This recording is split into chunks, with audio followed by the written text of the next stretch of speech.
Señoras y señores, buenas noches, bienvenidos.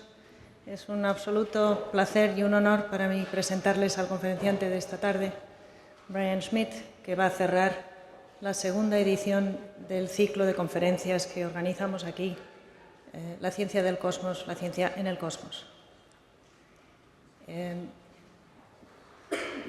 Brian Schmidt recibió el Premio Nobel hace como año y medio, compartido con Saul Perlmutter y con Adam Rees, por un descubrimiento absolutamente emblemático que ha pasado a la historia como uno de los descubrimientos más importantes de la historia, desde luego, del siglo XX.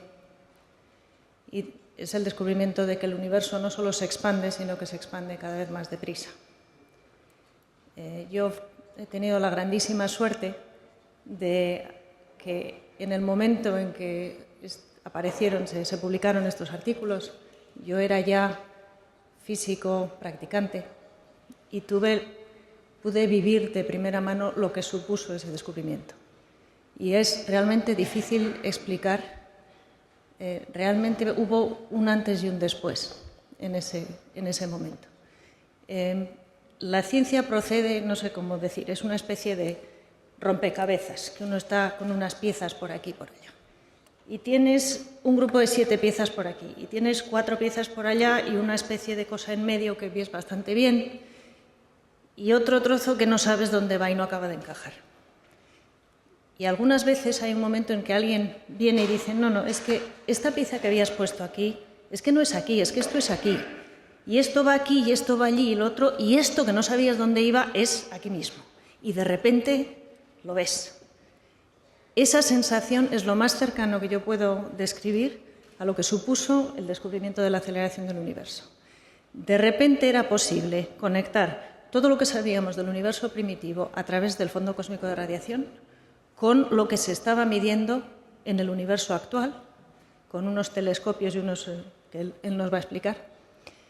Pero de repente había posibilidad de decir, entendemos la evolución del universo desde los primeros momentos hasta ahora, con agujeros, con problemas, con lo que sea, pero la historia básica estaba. Y a eso se le ha llamado el modelo estándar de la cosmología o el modelo de la concordancia.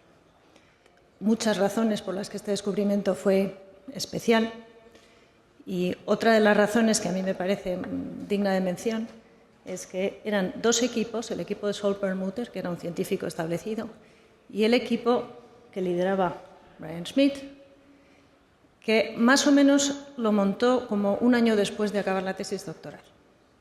Es decir, tuvo la visión de liderar lo que luego resultó ser ese descubrimiento increíble, ¿no? El equipo de gente que lo llevó a cabo. Y realmente era jovencísimo, ya les van a enseñar, creo que les va a enseñar fotos de más o menos esa época, que es además la época en la que nos conocimos nosotros, porque llevamos ya muchos años que cuando él estaba en Harvard entonces. Es un personaje humanamente, aparte de su categoría científica, que en fin, está clara, es un personaje humanamente especial. En fin, ya lo van a ver ustedes, pero como muestra un botón, si han leído en las biografías habrán visto que compartió el premio Gruber de Cosmología, que es, digamos, lo más importante que hay en cosmología antes del Premio Nobel. Lo compartió con los miembros de su equipo, el High-Redshift Supernova. Realmente es lo que dice, es decir, el premio se lo habían dado a él y a Perlmutter, y Brian insistió absolutamente que había que compartirlo con todos. Es así, es un personaje carismático, extraño en el sentido de que, por ejemplo, produce su propio vino en Australia. Tiene viñedos, es un personaje que tiene anécdotas por millones y no sé cuáles oiremos, pero hace un minuto me acaba de contar que la primera vez que estuvo en España, que fue en el 95, estaba en un congreso de la OTAN que se llamaba el Congreso de Explosiones Termonucleares, refiriéndose a las supernovas, naturalmente las estrellas que explotan. Y parece ser que a la policía no le hizo mucha gracia eso, y según llegó, le llevaron a una habitación y le estuvieron interrogando durante 1 hora a ver qué pasaba con las... Porque, claro, organizado por la OTAN y sobre ese tema, pues era un poco preocupante. En fin, no les voy a entretener más porque es un absoluto placer oírle hablar y por lo demás, en fin, que lo disfruten ustedes y que aquí tienen ustedes uno de los descubrimientos más importantes que hemos tenido en los últimos años. Brian. Thank you very much, Anna.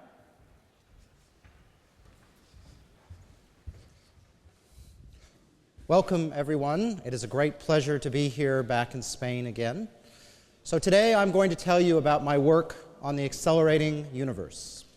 But to understand the accelerating universe, you need to understand literally all of the history of cosmology. So my work is not just my own, it is really 100 years worth of work that culminated in the discovery that I will tell you about tonight. Now, I realize not all of us do cosmology all the time, so I want to start out at the very basics. And we're going to start out with a tour of the universe. Now, the first thing you need to realize is that the universe is very big. And as our guide, we're going to use the speed of light. Light travels at 300,000 kilometers per second. That's 7.5 times around the Earth each second. Using that as our guide, let's go and explore the universe. So, for example, the Earth is about 1.5 light seconds from the moon. So when Neil Armstrong took his first steps, we found out about them 1.5 seconds after they occurred. Those radio waves traveled for 1.5 seconds and turned out were received at a radio dish just down the road from where I live today in Australia, and then broadcast around the world.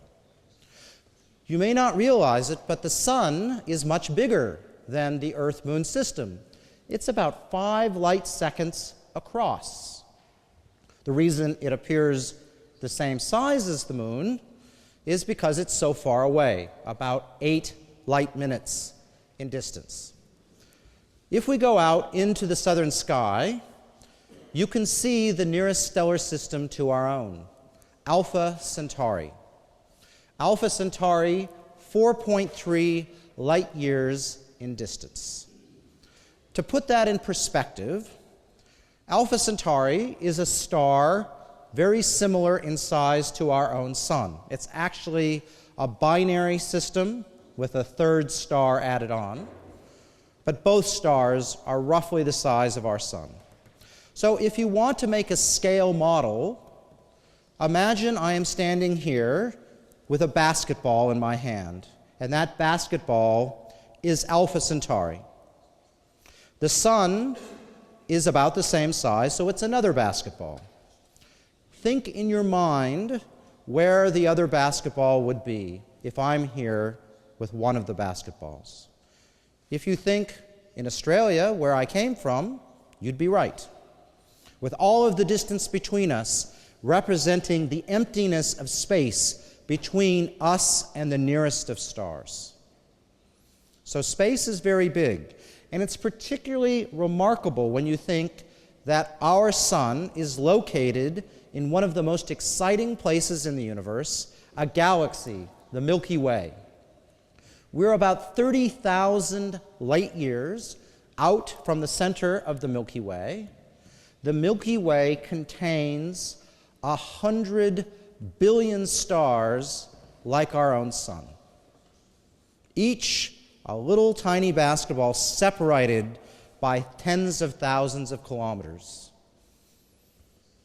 Now, our galaxy is only one of many in the universe. If you go out in a few months and you look to the north, you will see the nearest galaxy, probably not so easy from Madrid, but from the Spanish countryside. If you look up near the constellation of Perseus, you will see the Andromeda spiral, the nearest galaxy to our own. It's a little bit bigger than the Milky Way. It is located 2 million light years in distance. But as I said, that is the nearest galaxy. If we look out further, for example, with a telescope like the Hubble Space Telescope, we see the sky is filled with galaxies. This picture shows 5,000 galaxies, and it looks back not millions of years, but 12 billion years into the past. Each one of these galaxies contains about 100 billion stars, like the Milky Way. But the amazing thing is if you take 32 million pictures more, like this with the Hubble Space Telescope, you have taken a picture of the entire sky. You have seen all that there is in the universe. So the universe is big, but the part we can see is not infinite. And that is because, as I'll show you in just a second, we run out of time. We can only see back as far as the universe is old. So how big is this? Well, let's contemplate how many planets there are in the universe. Now, we know from work done in the last couple years that almost the average star has a planet. And we can presume that the average star in the Milky Way is not dissimilar to the average star in all of these galaxies. So how many planets are there? If you want to think of it, how many chances are there for life to exist somewhere else? Well, there's 32 million pictures, like I've just shown you, each containing 5,000 galaxies. So there is about 160 billion galaxies in the visible universe. Each one of those galaxies contains 100 billion stars, and so that means there are a lot of stars and therefore a lot of planets in the universe. My students often ask me, Professor Schmidt, is there other life in the universe? The answer is, I do not know. But I do know there are a lot of chances for it. But until we actually measure or see signs of life, we do not know. Now, if you want to put this in comparison to something more terrestrial, let's compare it to the number of grains of sand.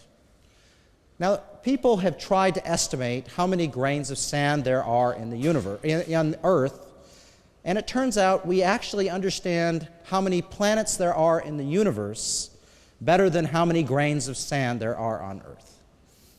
But the number of grains of sand is roughly a factor of 1,000 to 1,000,000 less than the number of planets in the visible universe.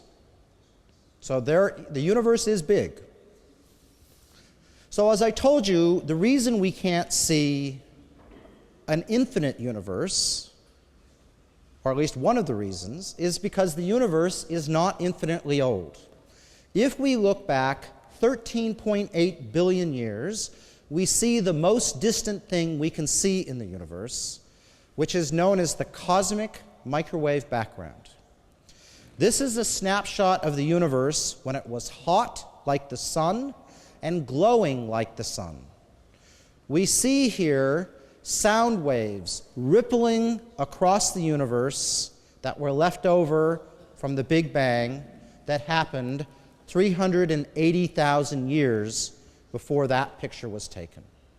So that picture did not have stars, it did not have galaxies, it just had these waves.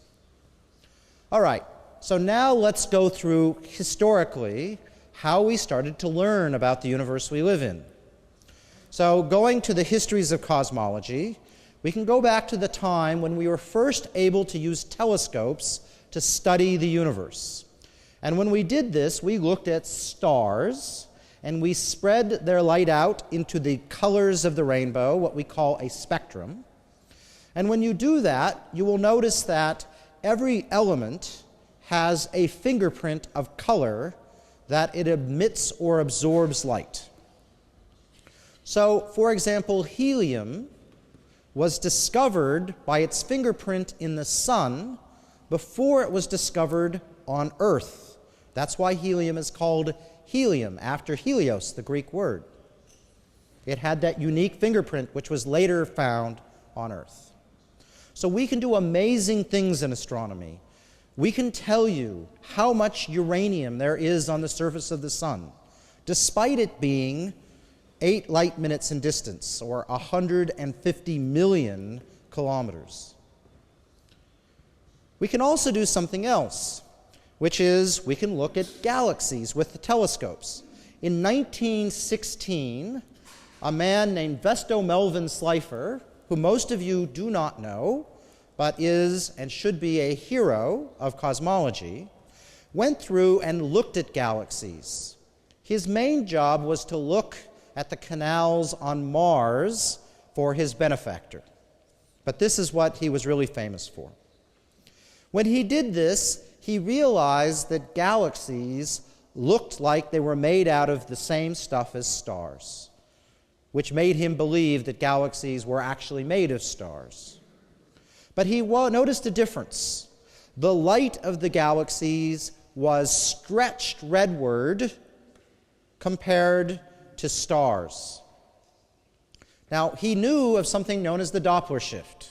The Doppler Shift we see here on Earth, for example, when a police car emits a sound wave as it's coming towards you, then its motion relative to the speed of sound compresses the sound waves and the pitch is raised. As it passes you, well, its motion stretches the sound waves, lowering the pitch. Light is a wave, slightly different wave than a sound wave, but a wave nonetheless. And so the same thing works. If a galaxy is coming towards you, it compresses the waves, and its light will be made blue. When you compress light waves, you make things bluer. If it travels away from you, you stretch the waves. You make the light redder. So he saw that almost every single galaxy observed had its light stretched, indicating the galaxies were moving away from us. Now, in 1916, this was a conundrum, because it seemed that every one of these galaxies, minus about 2, were moving away from us. And that was contradictory to the idea of Copernicus, the idea that we should not be a special place in the universe. The Earth should be like any other place in the universe. But how could that be so if everything was moving away from us? It at the very least made us seem like a very unpopular place in the universe compared to every place else. So this was figured out by going through and using measuring distances. Measuring distances in cosmology is not straightforward because we cannot lay a ruler down between us and the nearest star or galaxy. Rather, we have to rely on how things appear. The further away an object is, the fainter it appears.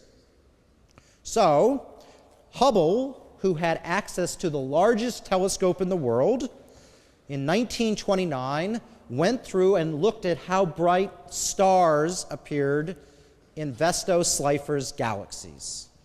And he came to a remarkable conclusion. He saw that the faster the galaxy was moving away from us, the fainter its stars were. In other words, the further away the object, the faster the motion away. And from that data, which I show you here, so you can see each galaxy's distance is measured by how bright the stars are. Bright stars on this side of the diagram are close.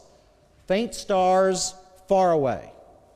Slow motion, low redshift, fast motion, high redshift at the top of the diagram. And you can see a trend. The further away you are, the faster the motion. And with great fanfare in 1929, he announced, this means that the universe is expanding. Now, why did he say that? Well, I can use a cartoon to demonstrate it.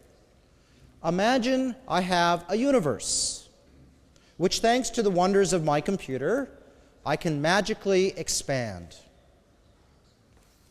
Now let's compare before and after.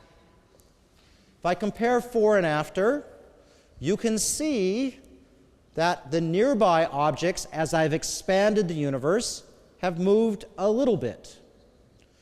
And the distant objects, well, they've moved a lot. In an expanding universe, the further away you are, the faster you move as the universe expands, just like Hubble saw. And the beautiful thing is it doesn't matter where you are in the universe. I can overlay those pictures at another spot, and I see exactly the same thing. Now, we believe the universe is expanding not just due to this cartoon, but due to a theory. And that theory comes to us from none other than Albert Einstein. In 1907, 2 years after Albert Einstein's great year, where he, for example, developed the ideas behind E equals mc squared, Einstein had what he described as the greatest thought of his life. And that thought is rather subtle.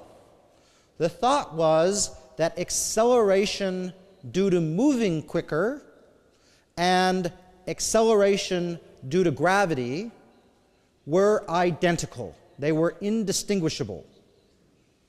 In other words, imagine you are in a box and you don't know where you are at.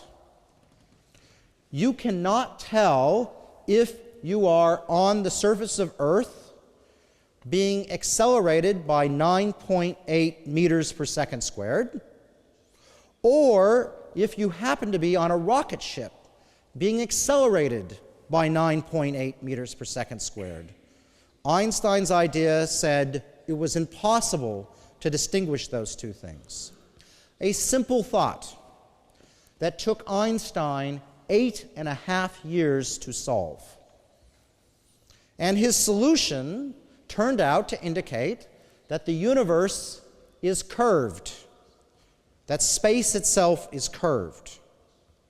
And that was able to be tested through looking at the stars behind the sun during an eclipse.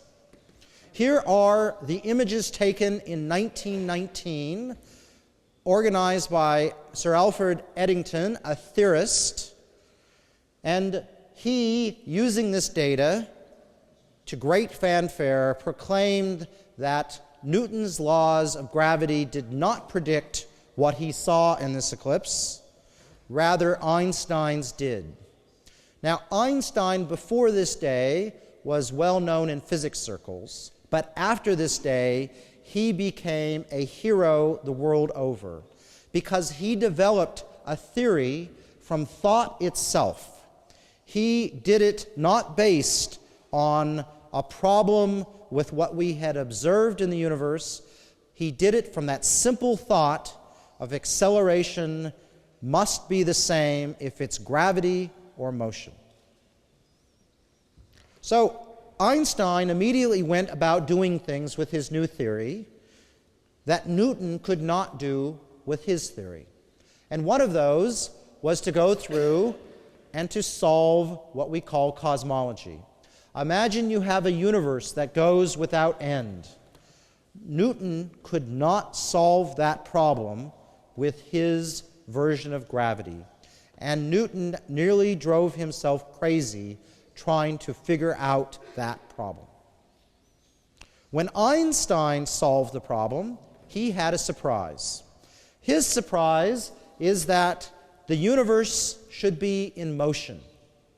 The universe should be expanding or contracting. But this was 1917, 12 years before Hubble. And Einstein looked around and said, the universe does not appear to be in motion. It seems to be static. So Einstein did what any good theorist does when their theory does not match observations. He created a fudge factor. And that fudge factor he called the cosmological constant. It was a term that we think of now as being energy that is part of the fabric of space itself. This energy, according to his equations, makes gravity push rather than pull. So he figured that by adding this stuff to space, he could counteract the effect of gravity and balance the universe out. Of course, in 1929, 12 years later, he realized this was a mistake. Later on in life, he described this as his greatest blunder. So, part of Einstein's gravity gives us a slightly different interpretation of the expanding universe than what Slipher thought. When we look at a distant object, its light, as it travels through space, is stretched by the expansion of space rather than the object actually moving away from us. So the further away an object is, the more time and the more space is expanded, the more the light is stretched. So it's a slightly different. It's not so much that the objects are moving away from us. It's space is being created between us. Now imagine a universe is expanding. Let's put it into reverse. What happens? Things get closer and closer and closer to a time when everything in the universe is on top of everything else. The time of the Big Bang. An almost inevitable consequence of an expanding universe is a time in the past when everything was on top of everything else. So let's graphically think about this. Here I plot the distance between two galaxies right now.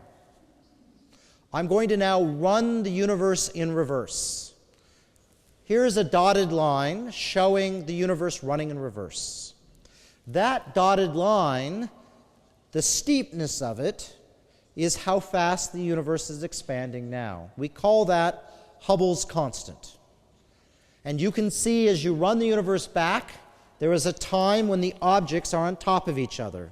That is the time of the Big Bang. How fast the universe is expanding now tells you how old the universe is. Now, when I came to graduate school, to Harvard in 1989, how old the universe was a big question. And I thought that would be a great thing to do for my PhD thesis. So here I am, 3 years, 11 months, and 4 days after I started, but I wasn't counting, showing my PhD supervisor, Robert Kirshner, my answer. And the answer I got, well, I got that the universe was about 14 billion years old. Now, I should say that there were a lot of people working on this problem, and while my answer turned out to be almost exactly correct, it was determined by a whole bunch of people, different ways of looking at the problem. Now, it turns out that the age of the universe we got makes an assumption. In this diagram, that line is straight. But if the universe is full of gravity, then that will cause the universe to slow down. Gravity pulls on everything in the universe and slows the cosmic expansion over time. So if the universe has a lot of stuff in it, it will have a curve on how fast the universe was expanding. It would be expanding faster in the past and slow down. In other words, the universe might not be as old as we think of it. For a perfectly reasonable amount of stuff in the universe might, instead of being 14 billion years old like we measured, be 10 billion years old. And that's a problem, because we're pretty sure the oldest things in the universe are at least 13 billion years old by our understanding of how stars work. And we astronomers aren't too picky, but we do like the universe to be older than the stuff in it. So, there's also profound consequences to what the universe has done in the past. Imagine a universe that doesn't have much stuff in it. This universe will get bigger and bigger and bigger over time. It will expand forever. It is a universe that is infinite into the future. On the other hand, a universe which is slowing down fast enough, it has enough gravity to slow it down completely, well, that universe will eventually go into reverse. And much like a ball that I throw up in the air, which goes up and then comes down, this universe, if it has enough stuff in it, will stop expanding and go into reverse.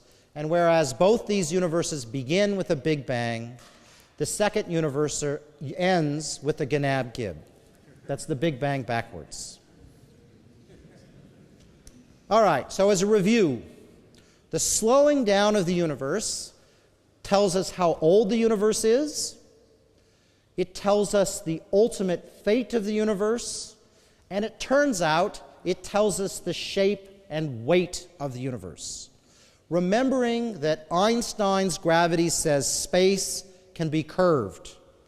So in his version of the universe, if the universe is heavy enough so that it will eventually stop expanding and go in reverse, then space itself will curve onto itself in a fourth dimension that is sort of related to time. So this is a universe that if I stand here and I head out this direction, given enough time, I will eventually come back to where I stand, just like would happen if I did this on Earth. Now, if you're having trouble visualizing how something can wrap around in a fourth dimension onto itself, you are not alone. I cannot visualize it either. I need to understand it mathematically. Indeed, I have never met a sane person who can visualize 4 dimensions, and you do not want to be one of the people who can. So a universe which is light turns out to bend away from itself in the shape of a saddle, or mathematically as a hyperbola. In this universe, triangles add up to less than 180 degrees. In the heavy universe, triangles add up to more than 180 degrees, just like they do on Earth. Now, you may not realize that triangles add up to more than 180 degrees on Earth, but if you don't believe me, when you go home, take 3 pieces of string onto a globe and measure the angles that you get making a triangle. Trust me, they add up to more than 180 degrees. And finally, we have the just right universe. The universe precariously balanced between the finite and the infinite. That universe we describe as flat, and it has the nice property that triangles add to 180 degrees. It is also just right because people like Anna, who try to study the early universe at the time of the Big Bang, predict that the universe should be just right. Now, I'm an observer, and so I love for theorists to be wrong. I love it when theorists tell me something I can go out and measure. And so when I moved to Australia at the end of 1994, I decided to do the biggest question I could think of, which was to measure the ultimate fate of the universe by measuring how the universe had slowed down in the past. So here was the idea.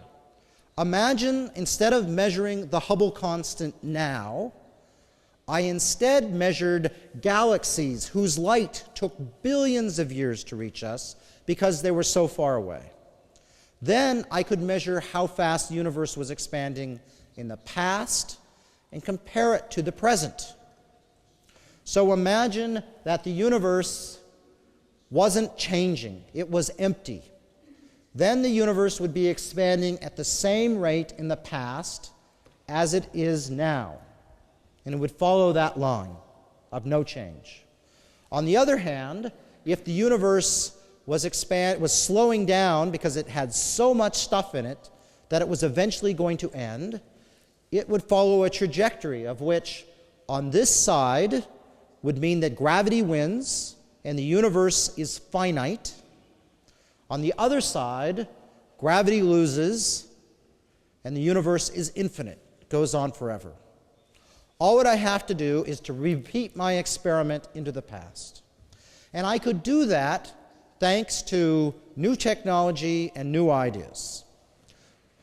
So the new idea was a type of object called a type 1a supernova. These are the thermonuclear detonations that I was studying that got me into trouble with customs back in 1995.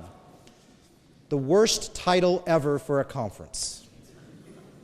I got out easy. My colleagues from Russia and Israel, not so easy. So here is the sun. Our sun has been around for 4.6 billion years, and in 5 billion years our sun is going to puff up, become what we call a red giant, and collapse down eventually to a tiny star known as a white dwarf. Now, if our sun was born as two stars, that same process happens, but the second star is not destroyed. Rather, it can then, when it puffs up, put material onto the first star, making it get heavier and heavier. When that star reaches 1.38 times the mass of our sun, it becomes the universe's largest thermonuclear bomb. Hence why we studied them. That presents a great opportunity because these exploding stars are 5 billion times brighter than our sun. They are incredibly bright. We can see them across the universe to great distances. They take 20 days to reach their maximum brightness, and they fade away into oblivion. In the process of their explosions, they create 2/3 of the universe's iron. The iron on the chairs that you sit on tonight were created in these explosions. A group in Chile that I worked with as part of my PhD thesis went through and did the first comprehensive study of these. And what they discovered is they were not all identical. The ones that rose and fell quickly were fainter and produced less iron than the ones that rose and fell slowly. This discovery allowed them to understand how many watts, how powerful each explosion was. And so when you go out and you measure distances in astronomy, you sort of need to know the wattage of the light bulb you're looking at. So this allowed them to understand the wattage of the light bulb very accurately.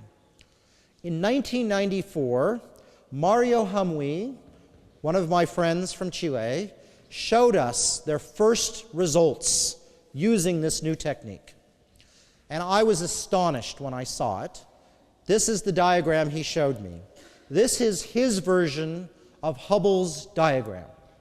The difference is all of the points lie right on the line, meaning they were measuring distances much more accurately than anyone else could.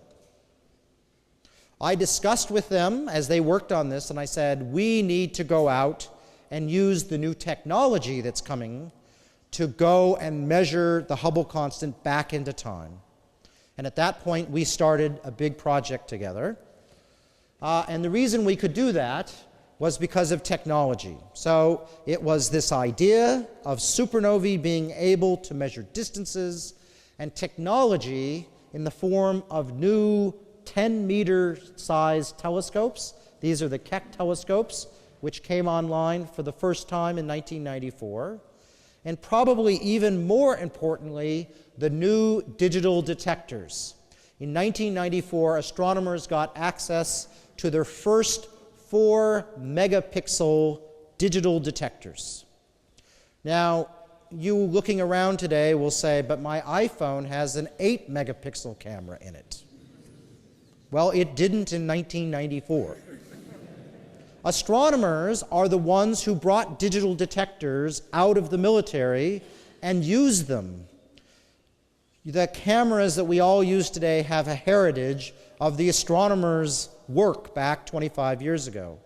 The beautiful thing is we now benefit from the consumerism, because that makes these detectors bigger and cheaper. And so although we started the technology, we now benefit from the use that everyone else is getting of them. These detectors, 4 million pixels, doesn't seem that big today, but in 1995, when we started this project, we were using Pentium 100s. That is a computer much, much slower than my iPhone. We had 1 gigabyte hard drives, but we were taking 20 gigabytes of data a night. I had a very small budget. It was a nightmare to go through and process this data, because 20 gigabytes of data is a lot of data when you think you have to sift through it to find these exploding stars. The exploding stars are very rare. They only occur in the Milky Way about once every 250 years. So we have to look through hundreds of thousands of galaxies to find one. That process was something that Saul Perlmutter had developed over the preceding 6 years. He was the leader of another team that was competing with us. Their team had gone through and developed the techniques to discover the distant objects. My team was the team that had developed the technology to use the objects to measure distances accurately. And science always, not always, science usually benefits from competition. And the competition was intense, maybe not evidenced by this picture, but it allowed us to work more carefully, faster, and more efficiently than we otherwise would have. So the problem of finding these distant objects was hard. When I started my project, I was young, 27 years old. I was arrogant. And my team said, Saul has worked 6 years to be able to find his first supernova. What makes you think you can do it? And I said, if Saul could do it in 6 years, we can do it in a month. Well, it turned out to be a lot harder than I initially thought. So my arrogance almost got the best of me. The challenge is you have 1,000 pictures like this. And amongst those 1,000 pictures, there's an exploding star. How do you find it? Well, the technique that Saul developed, and which I, quite frankly, copied, sort of, I had to reverse engineer what he did, was to go through and not take one picture, but to take 2 pictures. And the idea is thus. You take an image, and you compare it to an image taken earlier, and you use the computer to line up the images and subtract them. It's a bit more complicated than that. It was about 100,000 lines of code. But in the end, it could sift through all that data and find the little things that appeared. This object, I show you at the screen, was 5 billion light years in distance. It exploded before the Earth was formed. That is the power of astronomy. So, I take you now to Chile to show you what it was like. Here we go to the Cerro Tololo Observatory, the 4-meter telescope where we undertook this work. That is Greg Aldering from the other team, silhouetted in black. He's the bad guy. We shared the telescopes because this was the best telescope to do this experiment. They would get one night, we would get the other.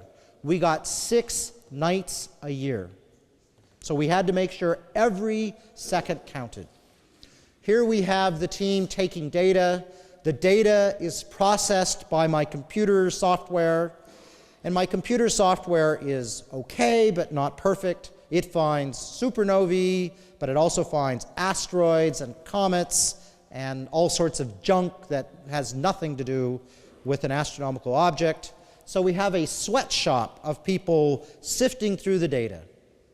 Time is of essence, because 18 hours later in Hawaii, we have another telescope poised to look at our discoveries and to help measure the expansion of the universe to it. And there we have our team, but once again, Saul Perlmutter is using that telescope too. So astronomers have these big toys called telescopes, but we don't have very many of them, and we share them. So we use them very efficiently. So here was, after 3 years worth of work, the answer we got. Each exploding star provides a measurement of how fast the universe is expanding at a given age. And you will see that there is a bar because there is uncertainty in our measurements. These bars represent when 2/3 of the time you expect the answer to lie between the bottom and the top of that bar. So you have to look at things as sort of an average. So if we look at the nearby objects, you can see you can't tell what part of the diagram they lie in. Those are the objects observed by my colleagues in Chile. But when you look at our distant objects, well, the first thing I noticed when my colleague Adam Rees, who was analyzing this data for the first time, I realized that not a single object lie in the part of the diagram which was where the universe was eventually going to end. Indeed, when I looked at the average, they didn't lie in the yellow part of this diagram either, where the universe was slowing down. Instead, they lie on the top of the diagram, where the universe was expanding slower in the past and has sped up over the last 6 billion years. That was a surprise. Why would the universe be speeding up? That's like me throwing a ball up in the air, and rather than having it come down to Earth, for it to go faster and faster away from me as I throw it up. People say, when you saw this diagram, did you say, Eureka? And the answer is no. I said to Adam, what on earth have we done wrong? And there started a very long process of checking our work. But after several months and the entire team going through the project bit by bit, we realized that there was no escaping the fact that the supernovae were saying that the universe was speeding up. I was worried because my colleague Saul Perlmutter, at the middle of 1997, presented their first work, and their work showed that the universe was slowing down. So I was worried because I knew our data said what our data said, but we were getting a crazy, stupid answer, and they were getting a very sensible one.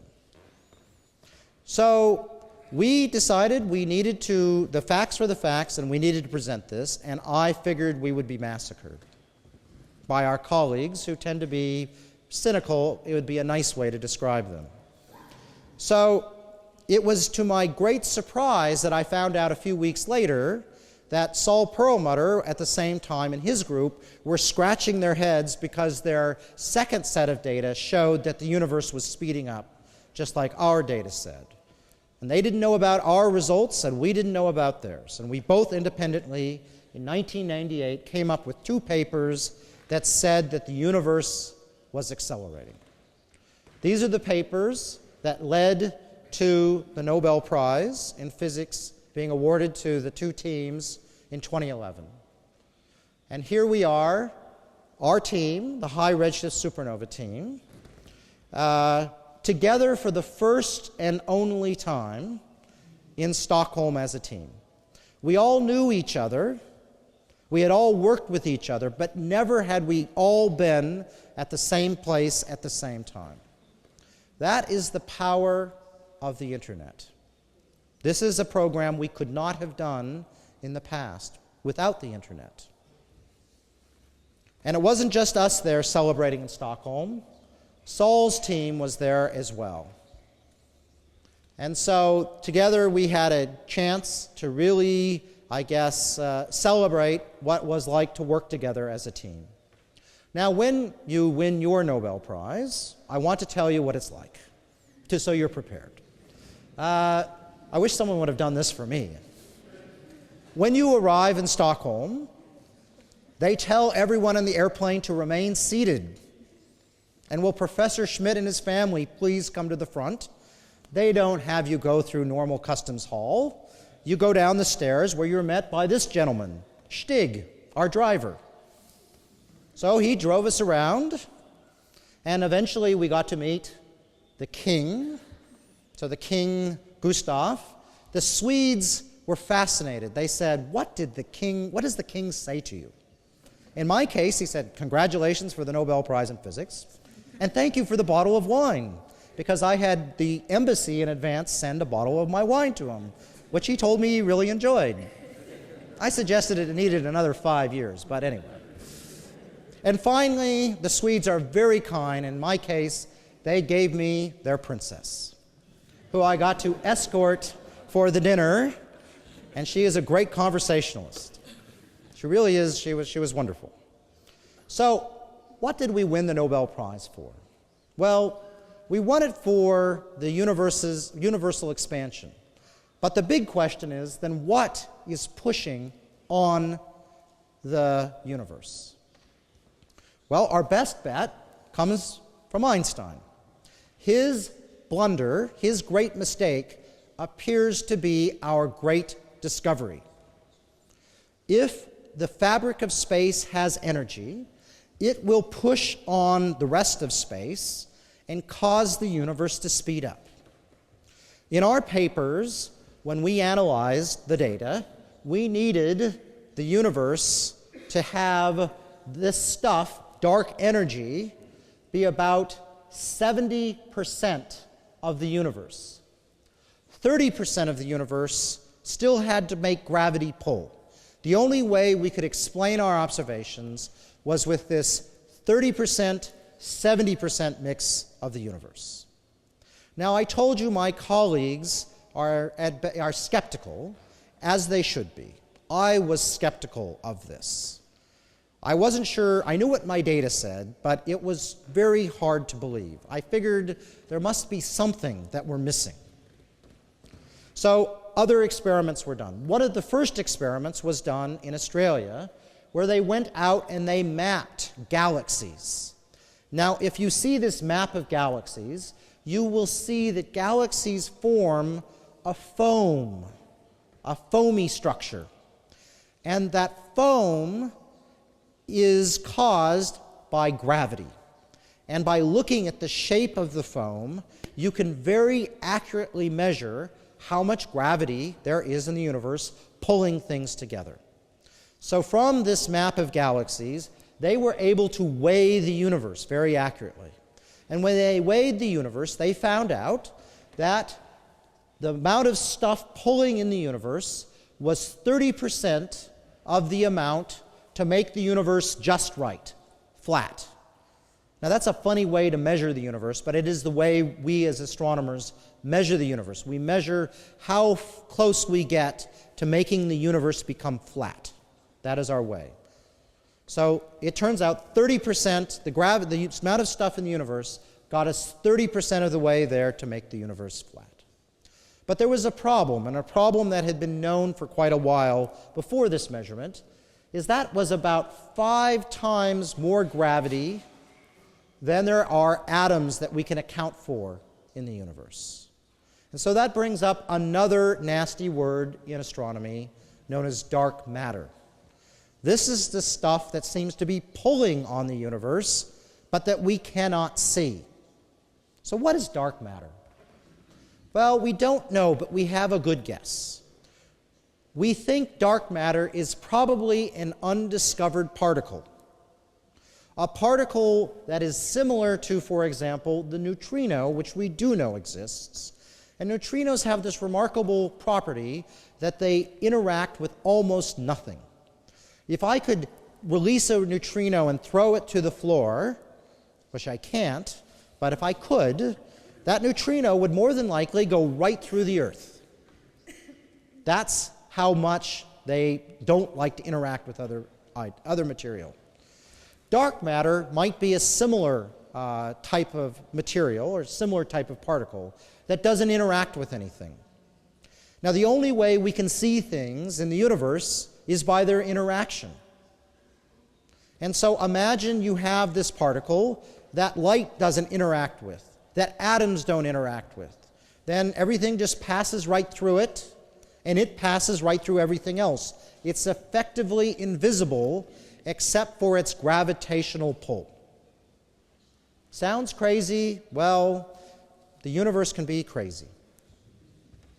The other experiment came from the cosmic microwave background, that sea of sound waves left over from the Big Bang.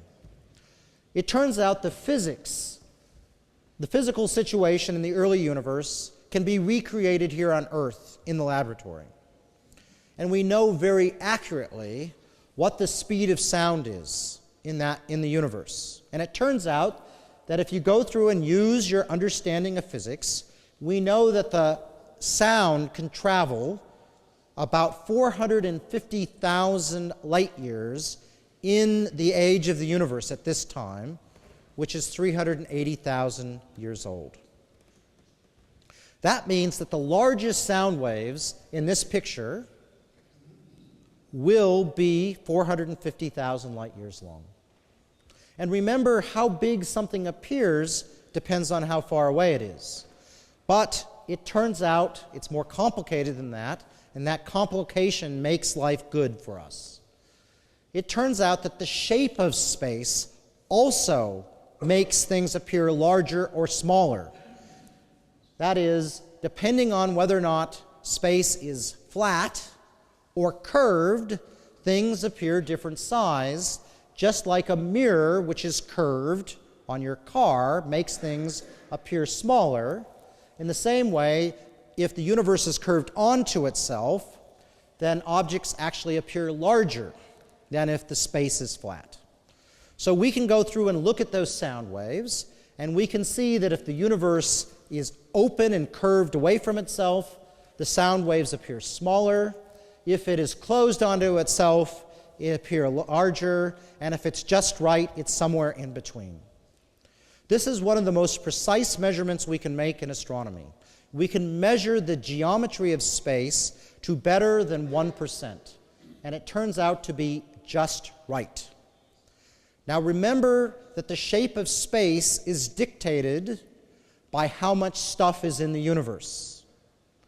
So this measurement says that the universe has 100%, plus or minus 1%, of matter to make the universe just right. Now this experiment is sensitive to any type of material.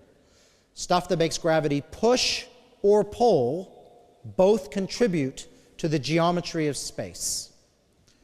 So that allows us to do some subtraction. Everything adds up to 100%. 30% of it is gravitationally attractive, leaving us with 70% mystery matter. The same mystery matter that we seem to have discovered accelerating the cosmos. So if we put this all together, what are we left with? Well, quite frankly, it's a bit of a mess. 5% of the universe are the atoms that you and I are made of, that we see stars, we see galaxies, that we see as material. The other 95% of the universe is stuff whose existence we infer from its effect by gravity on the largest scales in the universe. Now you might be thinking, if you have to make up 95% of the universe, doesn't that just seem to indicate you don't know what you're doing? And that would be a fair assessment. Except this crazy universe has been able to predict in advance every single measurement we have been able to make over the last 15 years. Remember, or I'm going to tell you, that my version of reality is what you can predict. The reason why we believe Einstein's theory of general relativity compared to Newton's version of gravity is because Einstein's theory of relativity predicts everything we have been able to throw at it. Does that mean Newton's theory is wrong? No, it's incomplete.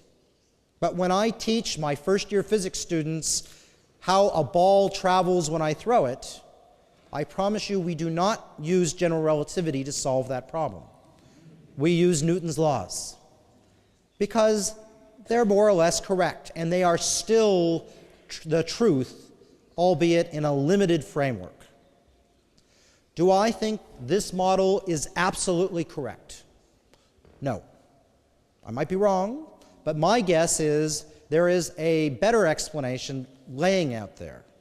But in much the same way that Newton's laws are still correct in the ideas of general relativity, I predict that this model of the universe will have a similar longevity, and it is a way of thinking about the universe that is valid, but probably not complete. All right, so a little segue. Why do we do astronomy? This is one of the most common questions I get sitting on airplanes when I make the mistake of telling people I'm an astronomer rather than an astrophysicist. If you tell people you're an astrophysicist, they pick up whatever they're reading and they keep reading. If you tell them you're an astronomer, they ask me what their sign means and whether or not they're going to have good fortune for the future. So, we do astronomy. One thing I've learned as I've got to travel the world, and whether or not I'm in Namibia or the outback of Australia or wandering the streets of Madrid, I realize that astronomy is universal. If you go to 10-year-olds, they are all innately curious about the universe that they live in. They want to know. Looking at the cosmos, I believe, is very similar to when I went to El Prado this afternoon and looked at art. It is part of being human. So that is ultimately why we do astronomy, because it's interesting, it's satisfying.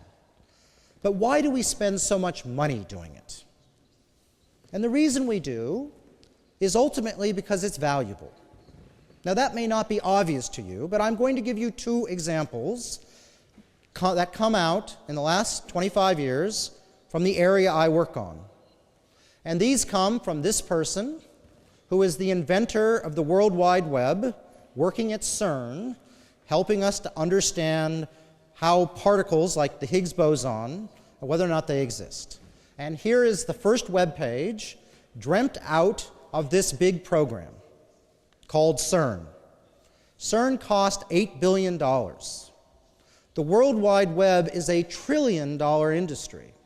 One would have to argue probably a good return on your investment. But there's more.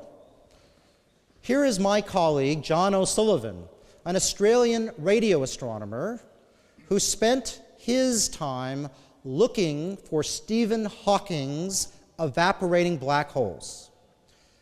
That is what Stephen Hawking is famous for. It's predicting that black holes should evaporate. And when they evaporate at the very end, they should give out a flash of radiation, which can be detected by radio telescopes. John O'Sullivan searched in vain for those evaporating black holes. But in the process, he developed a way to combine radio signals that were bouncing around the galaxy. He then realized that this was the same problem that was affecting wireless internet. And he developed the 802.11 protocol, known as Wi-Fi. So a radio astronomer in Australia turns out to hold Australia's most valuable patent of all time, coming from astronomy. Now, we don't do astronomy for this, but when you do basic research, it allows people to come up with ideas which are new and beyond the current realm of thought. They are the engine behind innovation that feeds onto the rest of the things that we develop in our world. So it's never directly obvious why we do it, but on the other hand, it is a very important part of the innovation cycle. So we continue as astronomers to push the boundaries. Here in Europe, you are getting very close to embark on the largest telescope program in the world, known as the ELT. This telescope is much bigger than this room, will be located in Chile, and you can see how big it is compared to the semi-trailer located at the bottom of the picture. This telescope will push technology to its very limits and will, for about 40 years, empower the next generations of astronomers to ask the big questions about the cosmos. And we're not just working at radio wavelengths, we're also working at optical wavelengths, we're also working at radio wavelengths. In the Western Australian desert, we are building new radio telescopes of a scale never before imagined, made possible by high-speed digital communication and high-speed computers. And these telescopes, already on the ground, are the forerunners to a much bigger telescope that Australia, Europe, China, Japan, Canada are all working together, India, to build, called the Square Kilometre Array. And so these telescopes are the future of Australia, of astronomy. And, you can tell I've been talking to Australian politicians. So these are the facilities of the future, and we, as the world, work on them together.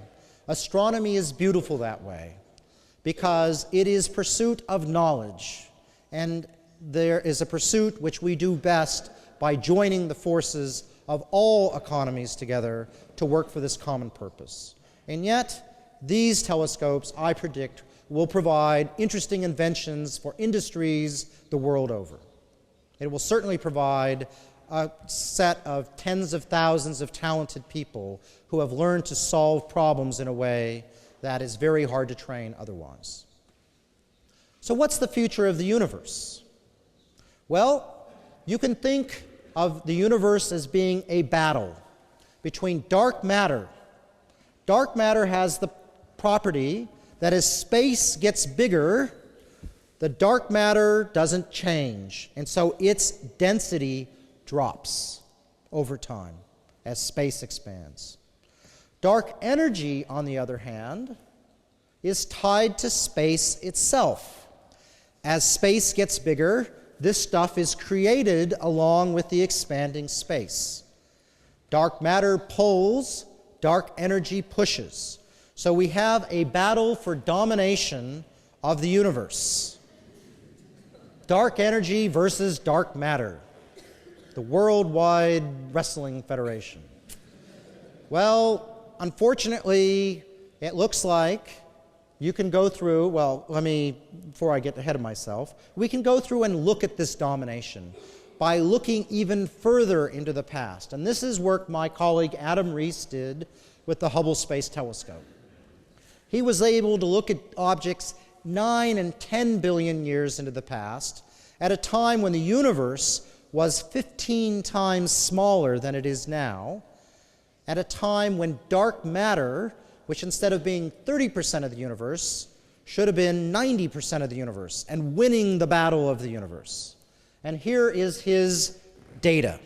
You can see that just like we might expect, the universe until 6 billion years ago was speeding up, and it about 6 billion years ago turned the corner, and before that it was slowing down. So the universe slowed down until 6 billion years ago. Exactly what was predicted by this crazy theory. So the future of the universe seems to be dark energy. Dark energy has won the battle of the universe. And the more the universe expands, the more dark energy is created relative to dark matter, and the harder it can push on the universe, meaning it speeds the universe up to make even more space and more dark energy, which can push even harder. This provides a runaway, analogous to economic inflation, where you print money instead of space. So, what does it mean? It means, quite remarkably, that the expansion of space can occur even more quickly than light's ability to travel through space. This means that the galaxies that I see today, in the future, the light they emit will never be able to reach us. The light will be traveling through space. Space will be expanding so quickly that the light will get stranded in the creation of space. The galaxies I showed you earlier on the talk, 12 billion years ago, the light those galaxies emit today will never ever reach us in the future. So what does this mean for us? Well, we're going to end up living in what we call an island universe. The density of dark energy is very low. It is a 0 with 27 zeros worth and then a digit is the density of dark matter, or dark energy. The density of the Earth is 30 orders of magnitude higher, meaning that dark energy in this room is irrelevant. This part of the universe is not expanding. This part of the universe quit expanding 13.5 billion years ago. It collapsed to form the Milky Way, the Earth, and this part of the universe will never start expanding in the future because dark energy cannot get its foot into the door because we're not expanding now. So this part of the universe is set to remain. Actually, this part of the universe is set to get a little bit more exciting because the Andromeda Galaxy, that nearest galaxy, is one of the only galaxies in the sky that's actually coming towards us. So it's not expanding. It's coming towards us due to our mutual gravitational attraction. So in the near future, about 3.5 billion years from now, which means the Earth will still be around, we're going to see fireworks in the sky. The Milky Way and Andromeda galaxies are going to merge together. Now, it's not a train wreck because, remember, all the space between the basketballs. It's rather like a swarm of bees coming together. And in the end, we will live in a super galaxy that actually ends up being quite big but rather boring. There's no dust, there's no new stars, it just sort of slowly simmers away and dies. But the rest of the universe gets further and further away from us over time. It disappears.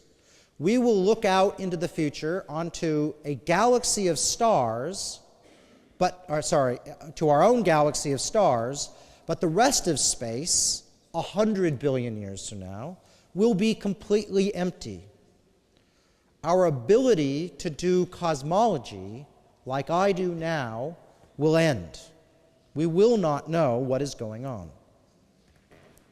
Now, it turns out that a good theorist with a pen and paper can change this story. There are always things we don't know about. What about if dark energy were to change in the future? Dark energy, because we don't know that it is Einstein's version of stuff, which is exactly the same always as part of space.